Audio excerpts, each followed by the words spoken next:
Hey everybody, this is Richie from the Metal Cell podcast. I want to give a shout out first of all to my main sponsors, Royce & Sons, the award-winning brewery in Cork. I am delighted to welcome Words That Burn to the house. I've got Jason and I got Roni. Thanks for joining us tonight, lads. Thanks for having us. Yeah, thanks for having us. Yeah, it's great to have you on again. And Evan, my co-host, nice to see you as well, buddy. How are you? You too, bud. Yeah, really good. Flying it now. Yeah, I think now at this stage it's safe to say that we're all on the countdown for the siege, and let's talk about that first, especially the fact that that Jason is wearing a siege t-shirt as well, but like the fact that you're appearing there is like this is going to be seriously something to look forward to, lads, especially because I haven't seen you live yet, I don't think. Oh wow! Yeah, can't wait. We can. It's Jason. This is our what? How many times have we played the siege, Jay? Fifth or sixth. Fifth or Yeah, sixth. I was going to ask how many times. Actually, I did see. My mistake. I did see in the siege. Yeah, right. And of course, it just keeps on like like every time we play, it just seems like it's getting better and better. You know, not necessarily just for us, like from a band point of view, but just like the scene and the crowd and the crack and everything is just brilliant. Yeah, I love the siege. Like I remember playing there for the first time and the nerves and the mess ups we were doing, and then the last time we were playing, I think it was a 21. We were headlining the downstairs stage, which was just great, and it was a great gig for us, great response, and you just feel the progression through the years with loads of bands, seeing them doing so well, and it's always just the best day out. You get to see what bands are up to. You get to take it all in one go. So have you played every stage then, lads? Yes. Yeah. I think it could have been the second or third time we played there, and we opened the main stage, and that was absolutely mental.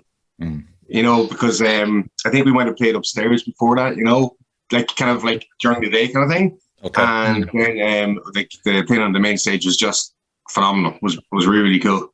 And like to have the place full at that time is crazy. Like, I know. I think that's the thing with the siege, though. It's like it gets said every time, but you might get a band that's their first time playing, and they might be upstairs at 1 o'clock or something. You're looking at it thinking, oh, no one's going to be there, but you're always guaranteed a crowd. Like there's only a certain amount of people that can come in. They have to go somewhere, so there'll always be people that will come and watch you. So it's always like the South by Southwest kind of thing, but just for metal, and it's in Limerick, and it's probably not going to be very sunny. Like, yeah.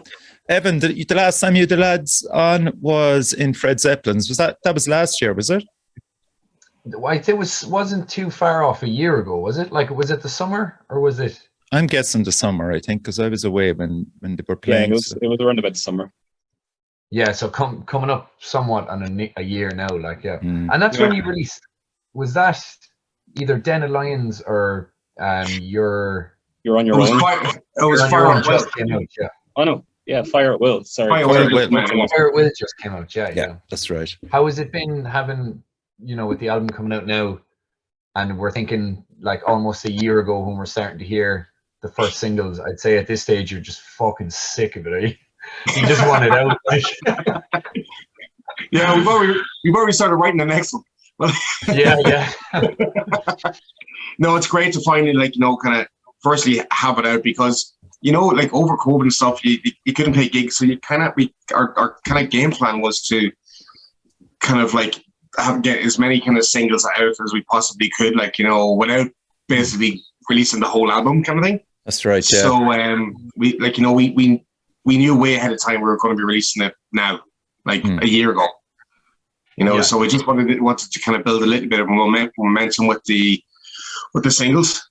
Yeah. Kind of like not understandably so, just to kind of because with Spotify it's like single, like that's how people consume it, So do you find that benefited you? Do you find that it was? I guess if you compare it, did you find that it benefited you, and is that how you prefer to kind of absorb music, or do you like you know, maybe 2-3 singles from an album and then listen to a full album, or are you like a playlist kind of singles guy? Personally, I probably would be more like an album person, you know, and it might be just like a generational thing or whatever, you know. Like, I mean, where the norm, like, you know, would have been, you know, 2 kind of like promotional CD singles, and then you'd get the album. Yeah. You know, but we understand from a business point of view, like from a band point of view, that's not how a lot of people consume music. They listen to singles, and also when you're releasing singles, you've got more chance to kind of get. Firstly, you get more exposure, you know, and you've got more chance to getting your songs onto bigger playlists and things like that, you know. So it just makes more sense. What about you, Jace? Yeah, I'm a big album person, but like strategically for a band, it's like we had these songs, you know, since lockdown in the bag mostly, and you know, we could use them strategically through our year. Like we didn't have too much downtime, you know, like we had Bloodstock come up, so we're like first single of the new sort of run. We put out then Lions, and then, you know, to start the year off, we brought out You're on Your Own, and then moving on to Fired Will. And it's like we want to be very conscious and smart about the album because, you know, we're very proud of what we've done with it. It's been a lot of work, so we're 100% confident on taking our time, you know, to probably do right by it. So it's like put the singles out there so people get a feel, because it's kind of diverse. We push some boundaries that we probably haven't before, so you know, kind of ease people into some of the sounds, show them what they're in for. But also, you don't want to tire it out. Like we don't want to be tired of the album, you know. It's getting to the point now where we're finally able to be like, you know, we're happy with everything, we're going to sign off on it, you know. So it feels really good now to get to this point. I was tired of it at the start, but you know, when you get to the end of the journey, it's like we can celebrate it now soon, you know. And is it going to be a digital release, or is there going to be physical copies?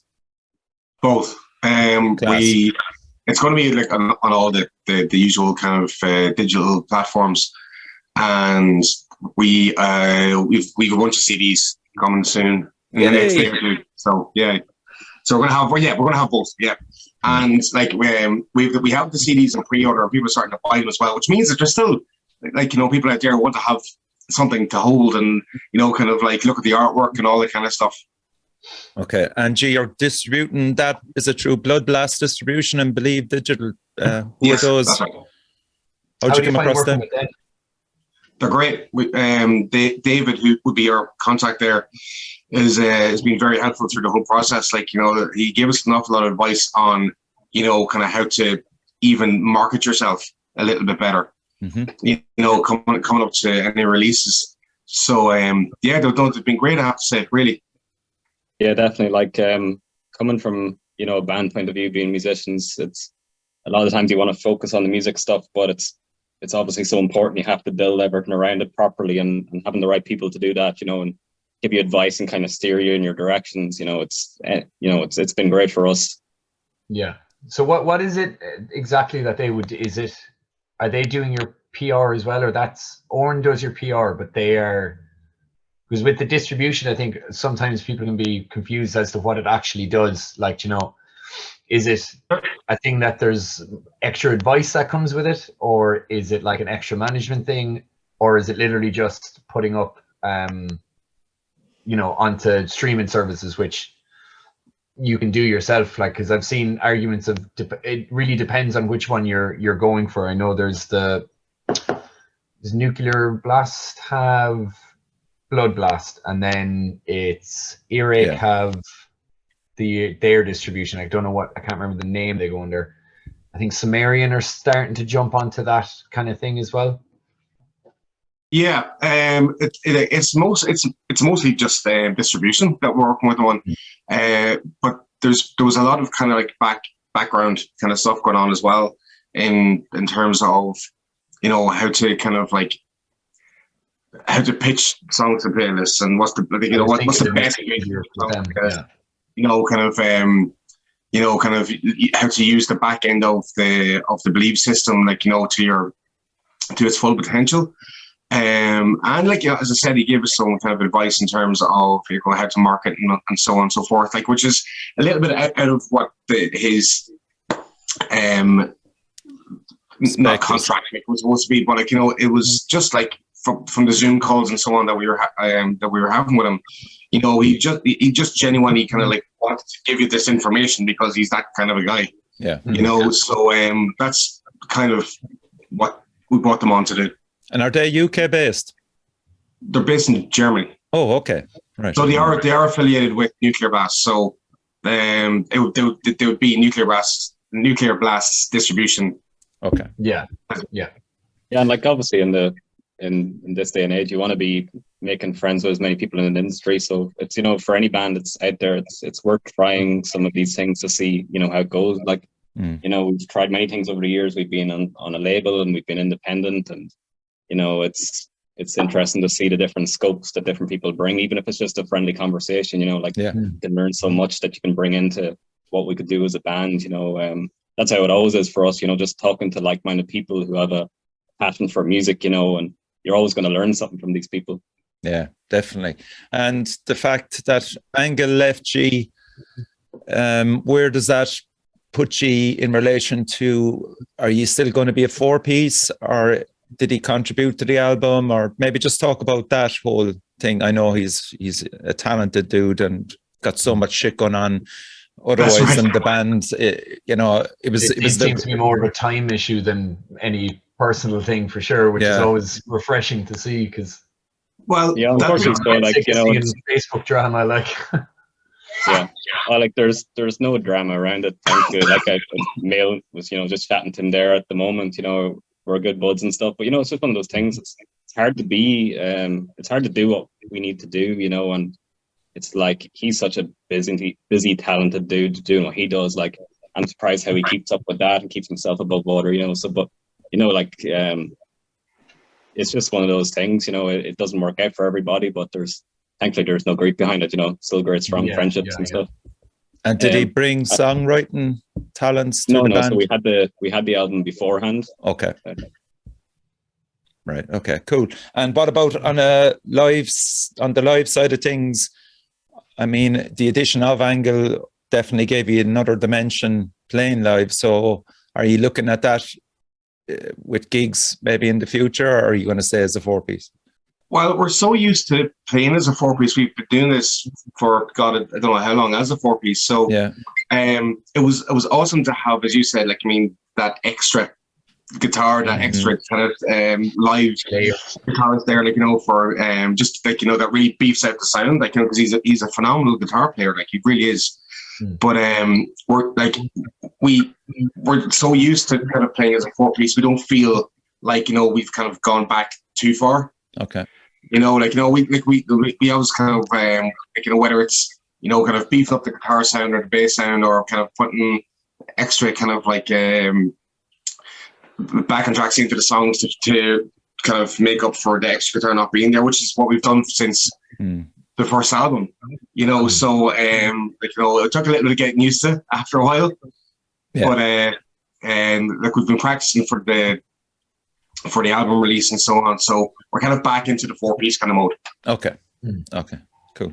Would it be something you'd be actively kind of looking to get another guitarist, or is it kind of just the same way it happened with Angle, whereas if it happens, it happens, if it doesn't, it's not, you know, it's not a massive loss or change to what you're already used to? Or I'd never say never, but at the minute, like, you know, it's just that we had to kind of adjust after Angela left.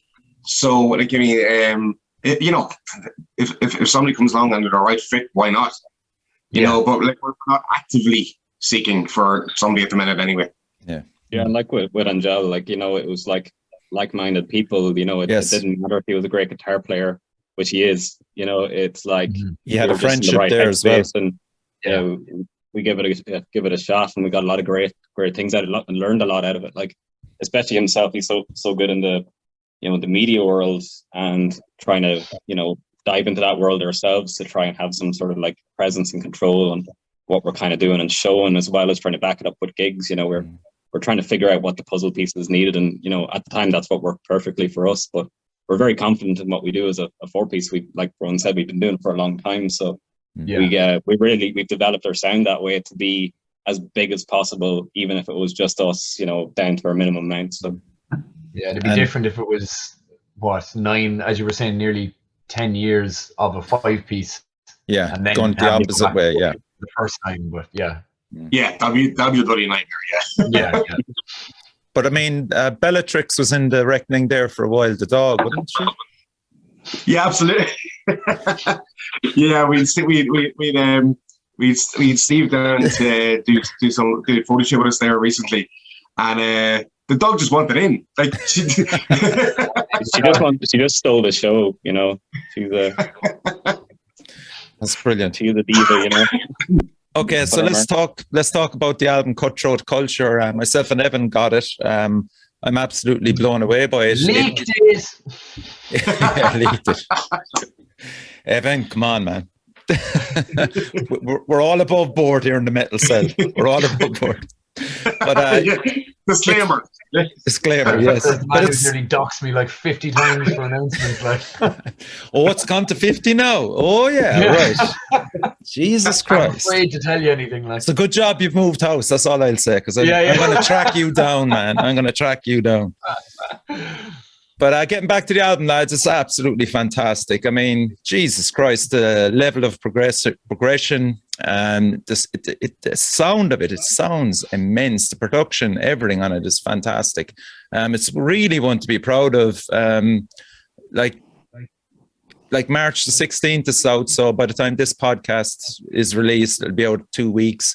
And I think like the reviews will be coming in fast for it, and I'd say a lot of them will be singing your praises.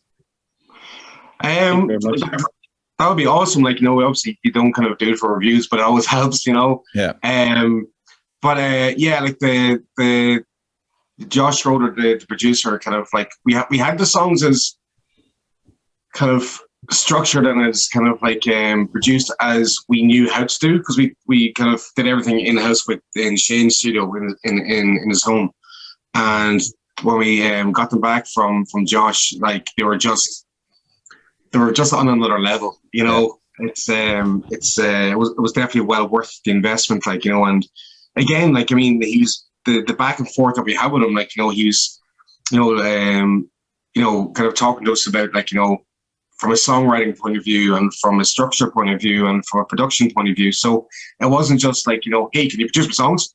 You know, he was coming back and forth with us, like, you know, saying, like, you know, this would be cool and all. Like, so, yeah, he's so you weren't on to some assistant, like?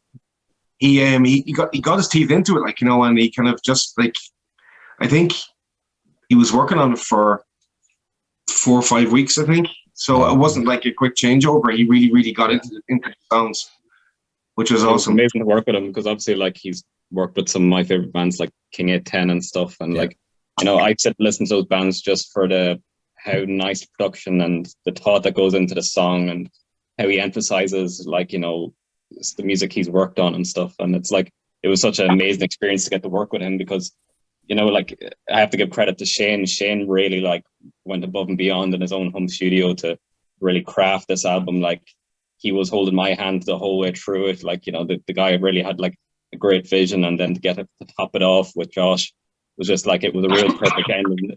Yeah. Okay, so we're going to play a track off it, and this song is Sirens. They sing on the wall, but we cannot hear what they say.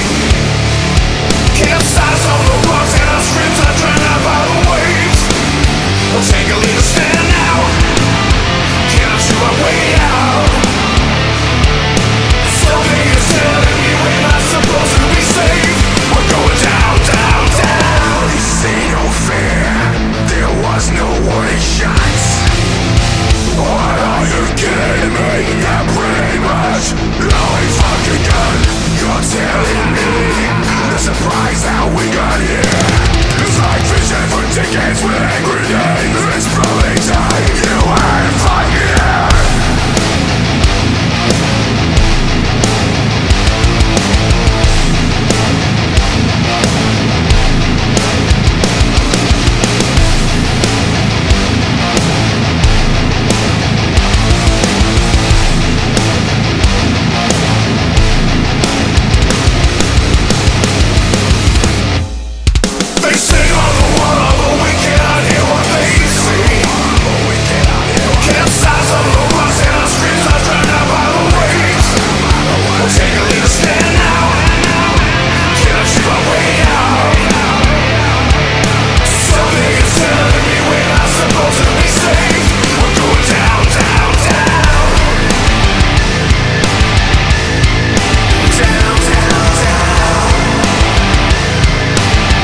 Yeah, there's a perfect blend of melody, just pure heft there as well. And Roni, you just knocked it out of the park with the vocals, man. Fucking hell. Thank you.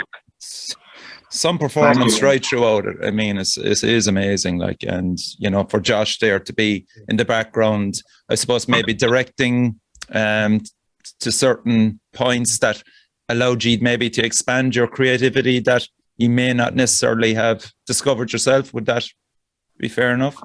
Yeah. Like definitely from a kind of a composition point of view, like we had, as Jason said, like we had most of the songs kind of structurally sound, and then when we got particularly just the music tracks back from Josh, the vocals came a little bit later because he wanted to do a bit of work on those. When you hear all the kind of intricate bits and kind of like all the layers and so when you listen to the songs on the headphones, you kind of like there's just this kind of soundscape going through each one of them, which is something that I guess you don't really kind of get. You need fresh ears and from an outsider's point of view to kind of like feel what works, because we were so used to listening to the demos like every now, kind of all day, every day, particularly when I was writing the lyrics, I was listening to the songs for like that song, for example, actually with that song, is a funny one because I had kind of sent Shane over this idea, which was Sirens, but I'm a shit guitar player, so it was 4 chords in the song, right? And Shane sent it back to me, and I had that kind of riff that I would have never thought of, kind of thing. So I probably heard that song about 100 times, and then when you got it back from Josh, it was fresh. Sounding, Yeah. So that's really what he kind of brought to the table for the most part. It's just to kind of take the songs from here to here. And another thing I really took away from it was he was telling us just to have confidence in some parts. Like if you're trying a sound, just try it. It was you're not trying to imitate anybody or anything like that, or but it's just if you have an idea for a sound, go for it, or it's be confident in the big vocal lines and stuff like that, that are so they can really bring a song out if you just give a certain section confidence, So I really took that away from him. Evan, is your speaker on fire or something behind you there? Just smoke coming out? No, it's incense. I'm a big fucking hippie. I had to ask because he set up his curtains nearly went up on fire in another interview. Oh yeah. Fucking hell. hell. I like candles as well. That's what happened to the curtains. But no, that's all right. Control. Don't worry about that. I know it would make for great views though. Yeah. Yeah, and there's other tracks there that I can hear, obviously Parkway Drive, Bring Me the Horizon are they're no-brainers, but Fate No More come into it there with your vocals at times, Roni, and then Rammstein of all bands, and big Typo Negative feel to some of it as well. Yeah, it's fucking great, lads. This is my favorite track off the album, and this gives me the Rammstein buzz as well. The Cavalry Ain't Coming.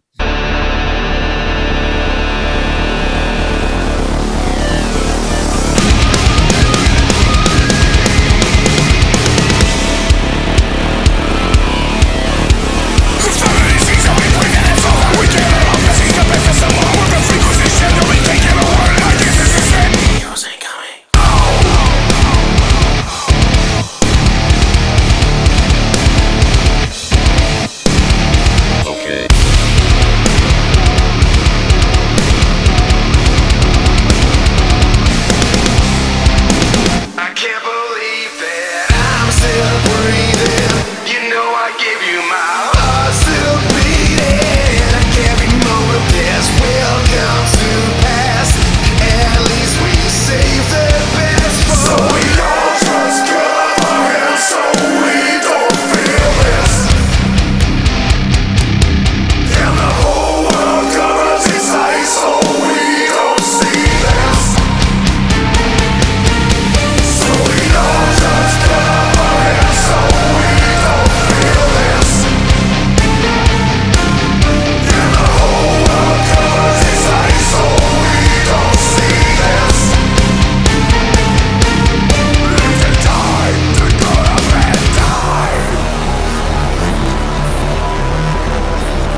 That track deserves a Rammstein budget for a video, man.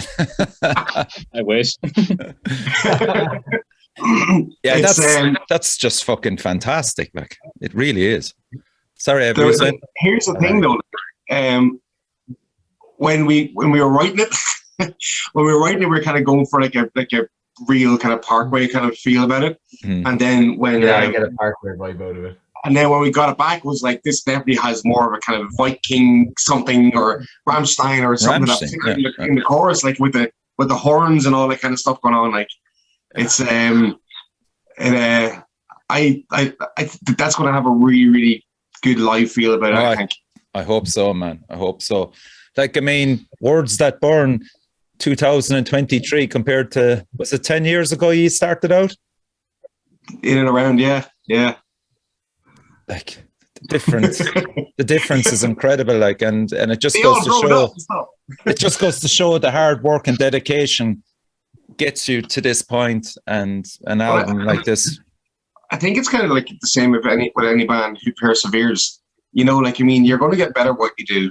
Yeah. You're going to kind of end up being like, you know, I'm not saying we're the best songwriters in the world, far from it, like, you know, but you kind of you develop your sound, you know, and you kind of become as good as you can be, like, you know, with what you do, you know, and then, like, you know, when you kind of throw, like, you know, a really good producer, like, or in my view, one of the best metal producers on top of it, you know, you're going to come out with a good product at the end of the day. Yeah, and like we have ambition to like do better, like, you know, we're musicians at heart, so it's kind of like we want to advance ourselves on the way that we're really proud of, you know, like we enjoy listening to the music, and you know, it's a great experience to get to go out with your friends and do the sort of things, like we play it all around, you know, Europe and different countries, and bringing those experiences back to being a group of guys writing some music, you know, you get to do some great things, and after 10 years you start to, you know, want to push it more and more, and I think we've got to do that with this album, you know, we're pushing to where we want to go, you know?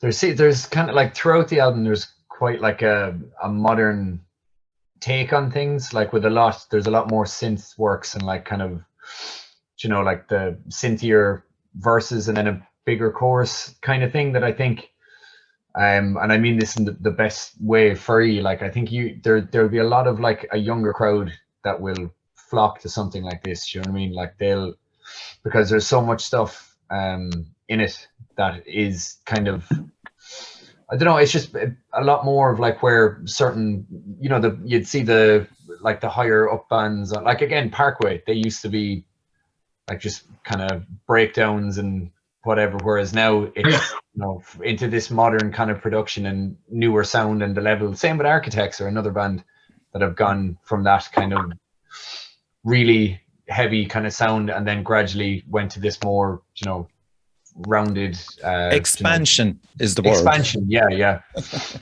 So I think you start to see a lot more younger people getting in, because if these are the bands that are the biggest in metal, will say now, they're looking for something that has that kind of adjacent vibe, and I can see them kind of, you know, you do well to be in like a Spotify radio thing, or from listening to one of them to play Ye Next, I think would be that kind of that good vibe for you, like. Yeah, do you hear that, Spotify? Let's do that. Yeah, like I think you know, like our songs they're accessible to a point, because, you know, it has elements of everything, but it's kind of goes to with our tastes as well. We all like a lot of different types of music, so it's, you know, you could not be, we found a lot of non-metal heads even like parts of our songs, that's a big win for a metal band, when you have, you know, people that aren't into that being like, oh, I would listen to that, you know, because there's a singy chorus, it's catchy and stuff like that, but then, you know, you're not disappointing your metal-headed at heart as well. It's heavy as hell, and you know, especially when you hear this sort of stuff live, that's when the heaviness really comes out in it, you know. So, what was that? Go on, sorry, Ronnie. We went into this album kind of like basically with like, we just wanted to write a bunch of songs that we liked, you know, like, you know, because we as Jason said, we have like in the kind of Venn diagram, like, I mean, there's, you know, kind of like common denominators of bands that we like, you know, and we just kind of said, like, we want to kind of obviously take influence from them, but we want to write something that we kind of like to sit back and kind of go, yeah, they're good songs, you know, so That was the kind of what would you call it? The mission statement, I suppose. And Was the right songs that have big choruses and hooks and melodies but still, as Jason said, are heavy as fuck. Like. Oh yeah, absolutely. And I'm so happy that you got Steve Lindsay involved as well from Iron Parasite. It was a great call, and the front cover, I think, definitely matches the ferociousness inside of it as well as the melody. And I'd imagine there's a concept running through it as well that artwork helped portray, maybe. Yeah, no, absolutely. I was speaking to Stephen a couple of weeks before we kind of got stuck into the artwork. We originally spoke to him way back, and he came up with artwork and over time, because the process of releasing the album kind of was a bit kind of. We just thought we'd have the artwork waiting there, and then whenever the album was going to come out, we would just release it. And over time, the old artwork that we kind of gave direction on didn't seem to suit anymore. So I went back to him and said, "Look, go for it." And he came back to me with as in it's a blank canvas now. Come back to us with something else. And you listen to the album, because I don't think I gave him the album before, and he came back with this, and I was like, that is exactly what the album needs. Yeah. It's kind of like the duality between good and bad. It's like vicious. It's like, if you look into the artwork, there's kind of like there's symbolism in there, which is basically the concept of the concept that runs throughout the album is kind of just about kind of a viewpoint on life and how people are kind of really horrible to each other, and they seem to be okay with it, but it's like as if it's for the greater good, and it's not. Mm. So that's the artwork to me definitely kind of puts that as a visual. Yeah, I really think so. Yeah, it was like we chatted about this before, Richie, but we put out a post looking for artists. That's right. Yeah. A long time back, and it was the best thing we ever did, because you just get opened up to so many amazing people, and Stephen was one of those people. We just were blown away by his art, and the previous artwork he did, we used pieces of it for the early singles, and like Ronan said, we kind of built on the concept more and came to that amazing piece at the end, but it was a no-brainer for us when we were looking at his work and how he was working with us as well. Just a joy to work with, and we love the album artwork so much. When he sent that over, seeing the title, seeing the album name, all the tracks, it just finally felt finished. When he sent that over. When he sent it over to me, I said and I sent it to the lads as well, that I think the artwork is that good. I don't want to put the name. I don't want to put the logo on the front cover. Because it's just, I think it would have taken away from it, because that would be something I'd hang on my wall. Mm. As a piece of art. It's just Are you going to use it as a backdrop as well, or did you explore that idea? We've spoken about getting a new black backdrop, so maybe. Yeah. It might be awesome. It might be awesome, yeah. Isn't it great, because, another Irish band using an Irish artist, and to come out with that product, fuck's sake, you look at American bands, you look at European bands, and we are as good as any of them. I'm fucking sick of saying it, and the stuff that we are bringing out on this island, this small fucking island, is literally fucking, we are fighting well above our weight, and I don't know. Do we get the acknowledgement? Do we get the fucking acknowledgement? It's that we're actually having this conversation ourselves. I don't know whether it's because we're on this fucking island away from everything that we're just kind of forgotten about it a little bit. And a lot of bigger bands don't even come over here. Whether it's too expensive or not. But you're right. There's so many good bands. There's so many great artists here. The world needs to know about them, really. Yeah. Because I think the testament to some Irish bands is you got to work hard here to get anything out of it. There's no easy trip around it. Everybody that's doing well is working really hard, and I see it every year. There's just such a surge of it building and building, and there's been amazing bands over the years and that are still going as well. But like every year I look at like, you know, the Siege of Limerick or the Metal to the Masses, or, you know, even the gigs you're putting on, Evan, and it's just like there's so many bands that I'm just blown away by that are maybe playing a year or two, and you know they're putting out these albums. And, Yeah. It's amazing to be part of, because we feel so driven to be like, okay, we really got to be professional here. We really got to push hard, because you know Irish bands are going to kick our asses if we don't keep pushing hard. So it's amazing to be part of it. What's your take on it, Ev? Yeah, no, I totally agree. I think I've said it before that it's like we've because Ireland is so small, like the goods that you have to really push to rise to the top, because there's some fucking shit out there. Like, let's call a spade here. Like, there's, for every like ridiculously good band, there could be 5 or 6 that are, you know, probably just having the crack and don't care. But then, you know, there's other ones trying to push. So when you get to a certain level in Ireland, the only other thing really to do is to start looking to go outside of Ireland, where if you have bands in the UK, they can tour constantly in the UK.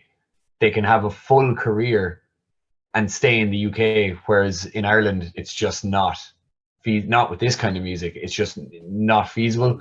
So you have to start pushing to the next level, and some bands do it very early on. You know, like it might be within their first year they've already started moving to the UK and started moving to Europe, because there's only so much you can play Ireland before people stop showing up, because they're going to see you in another 2 weeks anyway, you know. Mm-hmm.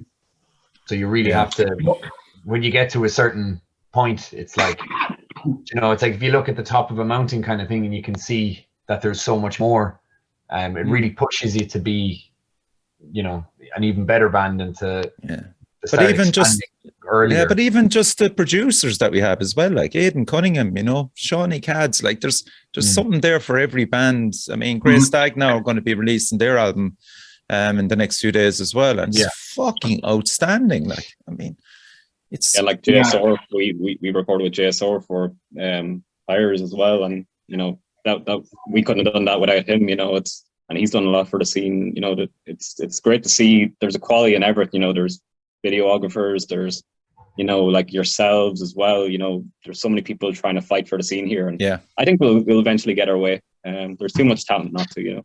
Yeah, I mean, again, that I have to think about Rotlust video. We gave incredible. We gave that video the fucking year. That is as good as fucking anything that'll come out of America or Europe. Like, it is as good as fucking, and this is a solo artist working with fantastic, talented people in Ireland. We're punching way above our weight, and it's just deeply frustrating that we don't get a breakthrough album. And maybe it could be Words That Burn, it could be fucking someone else, but like you're in the mix, lads, which is the main thing, you know. And with an album like this, you're certainly in the fucking mix. So hopefully something might just a lucky break, and that you do take off. That'd be nice. yeah, because you've ticked every box. Anyway. You've ticked every box for me, and as well as, and that's what brought the whole thing up. As what's the front? What's the first thing you see is Stephen Lindsay's artwork, and you're going, fuck. You know, what's the first thing you see with Grey Stag? Colin Bulger's artwork. You're going, wow. You know, so yeah. And that last Grey Stag song, their most recent single, I thought that was absolutely fucking phenomenal. Yeah, that's top tier level, like, you know. Yeah. It's brutal. Like, it's oh man, like I don't know how many times I watched the video on YouTube. Like, I mean, it's fucking outstanding. It really is. I think they've James Sheridan as well. For a long time to get this album, I think, where it is. Like, even with their writing style, it's always just expanding. And this is just the first album, so this is going to be yes, it's meant to be yesterday. I'm going to, and James band to see coming up as well. Like they played Bloodstock as well. Was it the day before us, or the day same day as us? I can't remember. And like seeing them there in front of a huge crowd, like it was fantastic. And their recent single, it's been on my playlist loads lately. Yeah, their songwriting's at the level to do Bloodstock from just the merit of their abilities and how good everything sounds, you know, without having to do the Metal to the Masses, which is, you know, excellent for bands. But I think they could play just as a band that's being booked, you know. Yeah. I agree. Yeah, absolutely. as Jason said, like, I mean, they had the crowd in the palm of their hand when they played, like, I mean, so for sure, like, I mean, it'd be crazy for them not to play their game, I think. Yeah. And literally, again, the diversity of the scene is crazy. What's down in Cork at the moment, what's coming through Dasgak and Uncultivates. Yes, and you know, even you look at the lineup of the Siege there as well. There's 3 or 4 bands there that nobody knows too much about, and they're playing. You know, so all in all, it's so positive this year for music. I'm going to fit in one last track, lads, before we call it a day, and it's another favourite of mine. It's Michael. No.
Absolutely brilliant. Again, maybe Ronnie, talk to us about the title and the lyrics to that. Just before, it's about my uncle and godfather Michael, who died during COVID. Oh, okay. And I had this song almost ready lyrically. Before that happened, it was a completely different song. And I was lying on the sofa one day, and the chorus kind of vocals or lyrics came to me, and I was just like, I'm gonna have to rewrite this as a homage, you know. Yeah. And it just made sense. It kind of came together. Normally I'd spend a bit of time kind of working on lyrics, and then kind of maybe rewriting any bits that just kind of needed tweaking or whatever. Mm-hmm. And I'd say I had written in like 20 minutes maybe. Oh, you know, and 20 minutes. Yeah, like it just kind of made sense. Like, you know, and I didn't want to kind of overthink it too much either. Right. You know, that is the fear sometimes with songs, isn't it? With lyrics, overthinking them. Yeah, I think if you mean it, you know, if it comes directly from your, you know, from the right place, then it doesn't need too much revision. But particularly with something quite personal. So yeah, it's just a dedication to Michael. Yeah. Yeah, and it's the closing track as well. Yeah. Was that always going to be the case with that song? I think because the last lyric is, you know, say goodbye, I think it's probably the nice way to finish it. Okay. I think it was always the perfect ending, you know, that song, it kind of captures, you know, a lot. So it's one we've been playing live, you know, since we've been trying out these songs, and, you know, it's a very special song. So you get to see it at Siege, hopefully. Nice. But yeah, you get to see me be a big blubbery mess on the stage. So that's probably the closing song then. Well, there you go. That's the set list. Fucking leaked. Absolutely bawling, crying. Yeah. Yeah. I'm really Not out of the Evan Prendergast school of secrecy that anything could be leaked here, you know. Yeah. So don't worry about Roni. No one's going to persecute you over it. Like, there is actually no guest appearances on the album, by the way. Is there, or is there, that we should know about? No. Okay, cool. Okay, lads. Not that we know of. Like, not. So somebody's going to be very pissed off if they are. Yeah, just said I'd tick the box there, man. You wouldn't know it. You're just going, fuck, we forgot such and such did the solo on it. Yeah. Just we'll say looking forward to the next few months. Obviously, there's certain stuff you can tell us and certain stuff you can't. What can you confirm for us on the live front? Obviously, the Siege is coming up. You've the album launch with pals of mine, Pure Sonic Outcasts. Yeah. We're actually well, by the time this is out, that will be over, but that's going to be in a couple of days, which we can't wait for. It's the day after St. Patrick's Day. So that's going to be a good one in Dundalk. So it's going to be a hometown release. After that, we have Siege, and then after that, we have. I can't tell you yet. Brilliant. It's just out of respect of the guy who booked us. I don't want to kind of say it until he releases it. Yeah. Are you hoping to get on a few festivals over the summer? Man, we are trying like fuck. Yeah. Okay. We've been trying to. I think I've probably sent out about 50 or 60 emails to bookers and festivals and all that kind of stuff, and it's tough graft. The responses that we got was we're still kind of honoring contracts from Overcode and stuff like that. So we probably just need a good booking agent. Yeah. Are these Irish festivals that you're trying to book, or is it you're looking more kind of outside because there'd be a lot more heavier festivals outside of Ireland, obviously? It's both, Evan. To be honest with you, I've only tried one Irish festival, and for the life of me, I can't fucking remember what it is now.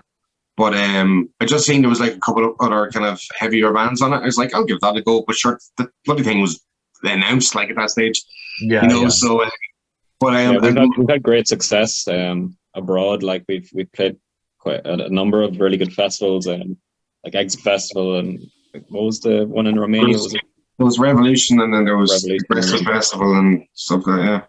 Yeah, they're always amazing festivals to go do, especially for networking and seeing what other bands are about and stuff. You get to meet some home country bands that you get to go over, hopefully swap shows with and that. So definitely we'd be looking towards the UK a lot more, because we played it with Bloodstock and it was a hit for us.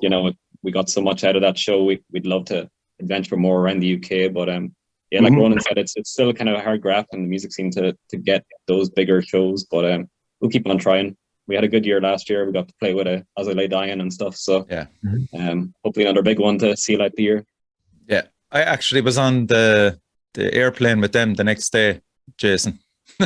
They were heading to Brutal Assault. I seen that, yeah. Yeah, it was funny.